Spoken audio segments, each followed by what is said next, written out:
All right, so in this module, I want to talk about specifically like a big no that I ran into, right? Like something that was just, man, it was really discouraging on me being trying to buy a property, right? So I'll give you a quick rundown, just some testimony about this process of this, right? So I used to be in ministry. I used to be work for a church, and we can just say that I was a W-2 employee there. We received checks.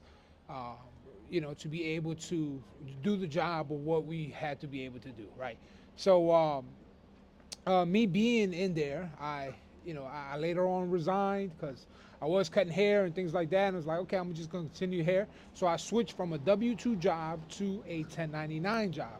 So a 1099 job is basically just the language used in tax for you to be able to write that type of form to the IRS on how you're going to pay your taxes, how you're going to claim your taxes, and pay them to the state or to the government, right? So one of the things that happened to me is that I thought that I could be able to purchase the home just after 2 years of having taxes. And guess what?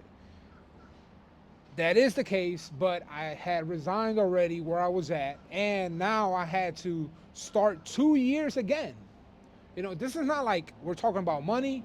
I can't rush time. I can't rush 2 years. I can't beat those 2 years. So it was devastating to me, to my wife, because we thought we were moving um, back to the states, and we thought we were going to be able to do, all the different things that we just needed to do to get into the home. So, long story short, we moved back, and they tell us, no, you're not going to be able to purchase the home right now. You're gonna have to wait another 2 years for you to be able to purchase it and get into a house. So I don't want that to happen to you. So in other words, this is what you need to know. You need to know that as soon as you are purchasing that, you are thinking about, becoming a barber and joining a barber shop, you need to be able to know that, are you gonna buy a house? When are you gonna buy a house? Are you gonna buy a house like now? Where are you working at right now? Like, are you at a W-2 job right now? Because if some barbers, they transition from, a good paying job, getting W-2s, moving on over later to the career. I would say if you're trying to buy a house now, use those tax returns to be able to get pre-qualified to purchase a home. If not, you're gonna have to wait out those 2 years just like I did. Okay, so I don't want that to happen to you.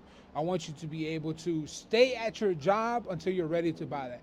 Now, if you're like Berto, man, I work at some job that I'm not gonna qualify for the house that I really want. It really doesn't matter. I'm in no rush to get a home. That's cool, and you have 2 years to be able to wait.